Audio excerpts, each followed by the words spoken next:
Hello दोस्तों। आज हम डिस्कस करेंगे कि आईटीआर क्यों फाइल करना चाहिए। आईटीआर फाइल करने से मुझे क्या बेनिफिट्स होते हैं। आईटीआर क्यों आज की डेट में बहुत इंपॉर्टेंट डॉक्यूमेंट माना जाता है, जो अगर हमारे पास ना हो तो हमें बहुत सारे नुकसान हो सकते हैं। ये जानने के लिए ज़रूरी है कि मुझे पता होना चाहिए कि आईटीआर फाइल करना क्यों ज़रूरी है। स्टार्ट करते हैं इसी टॉपिक से। सबसे पहला पॉइंट मेरे पास आता है proof of accumulated earnings over the year. इसका मतलब क्या है? देखिए, होता क्या है कि हर कोई अपनी लाइफ में कुछ ना कुछ जॉब कर रहा होता है, कुछ अपने आप से काम कर रहा होता है या कहीं एम्प्लॉयड होता है, पैसा अर्न करता है। जो भी पैसा वो अर्न करता है वो कुछ ना कुछ एक्सपेक्ट करता है अपनी लाइफ से कि वो आने वाले समय में अपने लिए घर खरीदेगा, अपने लिए कार खरीदेगा या ज्वेलरी खरीदेगा या जो कुछ के लिए भी वो अपनी मेहनत कर रहा होता है। इसी दौरान वो क्या करता है कि अपनी कमाई का कुछ पोर्शन अपने पास सेव करता रहता है। सेव करने के 2-3-4 साल के बाद जब उसके पास एक ठीक ठाक लमसम फंड तैयार हो जाता है, तो फिर वो धीरे धीरे अपने शौक पूरे करता है। जैसे फॉर एग्जांपल, वो अपने लिए घर खरीदने जाता है, वो अपने लिए कार खरीदता है। अगर कोई इनकम टैक्स ऑफिसर आकर के पूछ ले कि भैया ये जो घर आपने खरीदा है ये कहाँ से खरीदा, आपके पास कहाँ से पैसा आया, आपके पास तो कमाई नहीं है और आपने ये पैसा चोरी किया है, आपने ये पैसा डकैती किया है, तब आप क्या कहोगे? कि हाँ हाँ मैंने डकैती की है, हाँ हाँ मैंने चोरी की है? नहीं, आप कहोगे नहीं नहीं, पैसे मैंने कमाए हैं, मैंने बहुत मेहनत की है, तब जा करके मेरी सेविंग से मैंने अपने लिए घर बनाया है। फिर ऑफिसर कहेगा प्रूफ लाओ, कैसे मान लें कि आपका ये पैसा है, आपने इसकी बचत की है, आपने इसकी सेविंग की है। तब आप बिल्कुल साइलेंट हो जाओगे और आपकी वो जो प्रॉपर्टी है शायद जब्त हो जाए या कुछ नुकसान हो जाए। बेटर है कि ऐसा नुकसान कभी ना हो। ज़रूरी है कि आप time to time ITR file करते रहिए। जब आप आईटीआर फाइल करोगे, फॉर एग्जांपल आप कहते हो कि मेरी इनकम 2 ही लाख रुपए, हालांकि गवर्नमेंट कहती है कि अगर आपकी इनकम 2.5 लाख रुपए से कम हो तब आप आईटीआर फाइल नहीं भी करोगे तो चलेगा।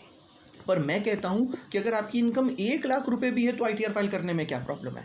अगर आप आईटीआर फाइल करते हो तो आप ये दिखाते हो गवर्नमेंट को कि हाँ, मैंने फॉर एग्जांपल 2 लाख रुपए की इस बार अर्निंग की थी, जिसमें से मैंने 1 लाख या 1.5 लाख रुपए खर्च कर दिए थे, 50,000 रुपीज़ की मैंने सेविंग की थी।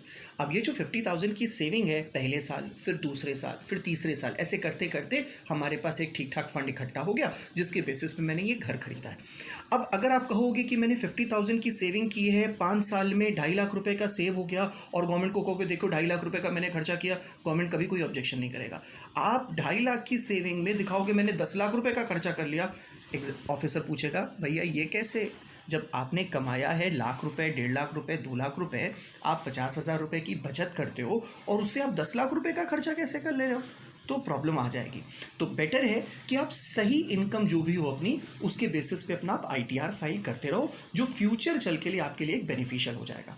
कई बार क्या होता है कि हमारे पास पैसे इतने नहीं होते हैं जितने हम शौक पूरा करना चाहते हैं। जैसे कि मैं घर लेना चाहता हूँ, पर मेरे पास इतने फंड्स नहीं हैं कि मैं घर खरीद पाऊँ, मेरी इतनी अर्निंग अभी के लिए नहीं है जिसको मैं घर खरीद लूँ। तो मैं बैंक के पास जाता हूँ, बैंक से कहता हूँ कि भैया बैंक कुछ पैसे दे दो, कुछ लोन दे दो। अब बैंक हमको देख के हमारी शक्ल पे थोड़ी ना लोन दे देगा। वो कहेगा भैया क्या प्रूफ है कि मैं आपको पैसा दूं और आप मुझे पैसा लौटाओगे? ऐसा तो नहीं कि आप पैसा लेकर के भाग जाओगे। तब ये ज़रूरी है कि आपके पास क्या होना चाहिए, आपके पास आईटीआर होना चाहिए। आप आईटीआर ले जाकर के जब बैंक को दिखाओगे कि बैंक ये देखो मेरे पास इतनी सेविंग है, मेरे पास इतना अर्निंग है, जिसके बेसिस पे मैं आपसे लोन मांग रहा हूँ, तो जब आप अपना आईटीआर उसको दोगे तो एज अ डॉक्यूमेंटेशन प्रूफ कि हाँ आप सचमुच पैसे कमाते हो, उसके बेसिस पे ही वो आपको लोन देगा। और लोन केवल हाउसिंग लोन की बात मैं नहीं कर रहा, मैं यहाँ पे बात कर रहा हूँ चाहे हाउसिंग लोन हो, चाहे एजुकेशनल लोन हो, चाहे कोई आपका पर्सनल लोन हो, चाहे कार लोन हो, XYZ किसी भी कैटेगरी का अगर आपको लोन चाहिए तो आपको सबसे पहली चीज़ क्या दिखानी होगी? आईटीआर। और आईटीआर अगर आपके पास नहीं है तो बैंक बिल्कुल भी आपको घुसने नहीं देगा और साफ साफ मना कर देगा कि भैया ये सुविधा तो हम आपको नहीं दे पाएंगे। तो अगर आपके पास सेविंग से आप ये खरीदना चाहते हो तब भी आपको एज अ प्रूफ आईटीआर रखना पड़ेगा। और अगर आपके पास इतनी सेविंग्स नहीं हो पा रही है, आप बैंक का सपोर्ट लेना चाहते हो, तब भी आपको आईटीआर फाइल करना पड़ेगा, जिसके बेसिस पे आपको लोन मिलेगा। तीसरे पॉइंट आता है, कई बार क्या होता है कि हम अपना बिजनेस कर रहे होते हैं या कई बार कोई एम्प्लॉय पर्सन क्या करता है, अपने बिजनेस पैसों को सेव करने के लिए कहीं शेयर्स में डाल देता है, या कोई बिजनेस कर रहा होता है। किसी भी रीज़न की वजह से आपको अगर लॉस हो जाता है तो वो लॉस आपका लॉस होता है, उसको बियर आपको करना पड़ता है। बट आपको पता है सरकार इसमें आपको बेनिफिट देती है। बेनिफिट ये कि अगर फॉर एग्जाम्पल, मेरी बात को समझने की कोशिश करिएगा, कि अगर मान लेते हैं इस साल आपने कमाए थे 5 लाख रुपए, तो 5 लाख रुपए के ऊपर जो भी टैक्स बनता है आप गवर्नमेंट को पे कर दोगे। अगले साल आपने 2 लाख रुपए का लॉस कर लिया, तब क्योंकि लॉस है आपको 2 लाख रुपए पे कोई टैक्स नहीं पे करना। यही तीसरे साल मान लेते हैं दोबारा आपने 4 लाख रुपए का प्रॉफिट अर्न किया, तब गवर्नमेंट कहती है कि जो पिछले साल का लॉस है ना वो एडजस्ट कर लो, यानी कि 4 में से अब 2 लाख रुपए का लॉस एडजस्ट हो गया, अब सिर्फ आपको टैक्स 2 लाख रुपए पे देना पड़ेगा।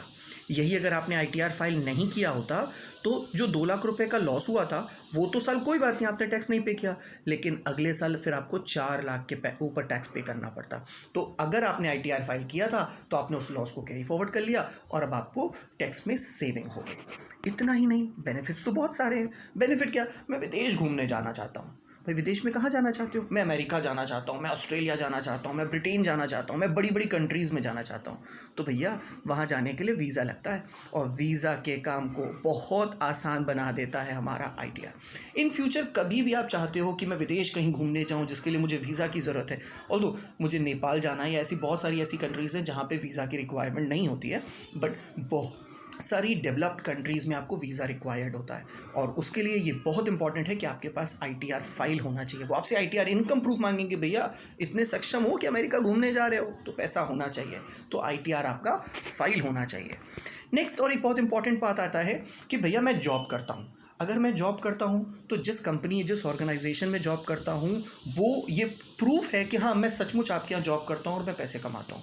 लेकिन मैं कोई जॉब नहीं करता, मेरी तो खुद की दुकान है, मैं तो कोई अपना खुद का काम करता हूँ, मैं कोई भी अपना सेल्फ काम करता हूँ, तो मैं कैसे प्रेजेंट करूँगा कि हाँ मैं सचमुच पैसा कमाता हूँ?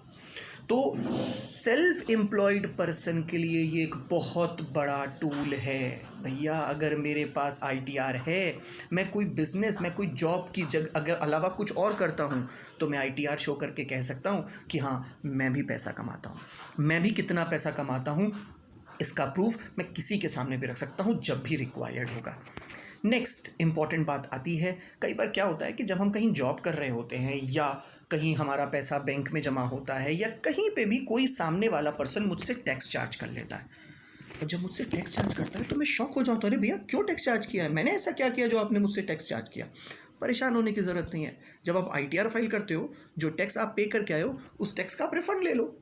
जी हाँ, क्लेम टैक्स रिफंड, यानी कि आईटीआर फाइल करने वालों को एक और बेनिफिट होता है कि अगर उन्होंने एक्सेसिव टैक्स जमा कर दिया है तो उसका रिफंड मिल जाएगा। लेकिन ध्यान रखिएगा, एक्सेसिव टैक्स यानी कि वो टैक्स जो आपके ऊपर लायबल नहीं था उसके अलावा। जैसे फॉर एग्जांपल आपकी इनकम है 2.5 लाख रुपए से कम और आपने किसी को टैक्स दे दिया है, क्योंकि 2.5 लाख रुपए से कम है तो आपका कोई टैक्स लायबिलिटी नहीं है, तो आप आईटीआर फाइल करो। 2.5 लाख से कम है तब भी आईटीआर फाइल करो और जो टैक्स दिया है वो रिफंड क्लेम ले लो, तो हो गया ना बेनिफिट। नेक्स्ट और इंपॉर्टेंट पॉइंट आता है, और भी बहुत जैसे कि लॉकडाउन का टाइम है, कोरोना वायरस कोविड-19 की एक बहुत बड़ी महामारी से हम लोग फेस कर रहे हैं। इस टाइम पे गवर्नमेंट ने एक अनाउंसमेंट किया कि अगर आप चाहो तो मुझे डोनेशन दो। अगर आप डोनेशन देते हो तब हम आपको एक एडिशनल बेनिफिट देंगे, उस अमाउंट के ऊपर हम आपसे टैक्स नहीं मांगेंगे। फॉर एग्जांपल आपकी कमाई है 3 लाख रुपए, आपने इस 3 लाख रुपए में से 50,000 रुपीज़ गवर्नमेंट को डोनेट कर दिए। अब आपके पास बचे कितने? 2.5 लाख रुपए, यानी कि अब आपको कोई टैक्स नहीं देना पड़ेगा। जो 50,000 आपने कमाए थे वो अपने सरकार को ऐसे ही दे दिए, उस 50,000 के ऊपर आपको कोई टैक्स नहीं मिलेगा। इतना ही नहीं, I am really very sorry to say, पर ऐसा हो सकता है कि आपकी सोसाइटी में या आप किसी ऐसे पर्सन को जानते हो, या हो सकता है भगवान ना करे आपके घर में कोई ऐसा पर्सन हो जो डिसेबल हो, रहना खाना पीना बड़ा डिफ़िकल्ट होता है उसके लिए, डिसेबिलिटी हो किसी भी कैटेगरी में, वो कैसी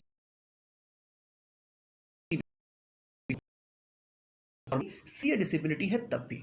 नॉर्मल के केस में 75,000 और सीवियर के केस में 1,25,000 का टैक्स बेनिफिट देती है गवर्नमेंट। तो क्यों इस बेनिफिट को हम अवॉइड करते हैं? ये ज़रूरी है कि मैं आईटीआर फाइल करूं। बहुत सारे, एक दो नहीं, बहुत सारे बेनिफिट्स हैं जो मैं अवेल कर सकता हूं, लेकिन उसके लिए सिर्फ एक छोटा सा टास्क है, वो है आईटीआर फाइल करना। अब आईटीआर मैं कब कैसे फाइल करूंगा उसके लिए टेंशन नहीं लेना। अगर आपको खुद से आता है आईटीआर फाइल करना तो खुद से फाइल कर लो, या किसी भी प्रोफेशनल पर्सन के पास जाकर के आप आईटीआर फाइल करवा दो। और ये ध्यान रखना, आईटीआर कोई महीने बेसिस पे फाइल नहीं होता, साल में बस एक बार, यानी कि पूरे साल में सिर्फ एक बार आपको आईटीआर फाइल करना है और आप अनलिमिटेड बेनिफिट्स का बेनिफिट ले सकते हो। मुझे लगता है यहाँ तक आपको क्लियर हो गई होगी बातें मेरी। कोई भी डाउट हो आप हमारे पास मेरे कंसल्टेंसी नंबर पे कॉल कर सकते हो। Thank you and have a nice day.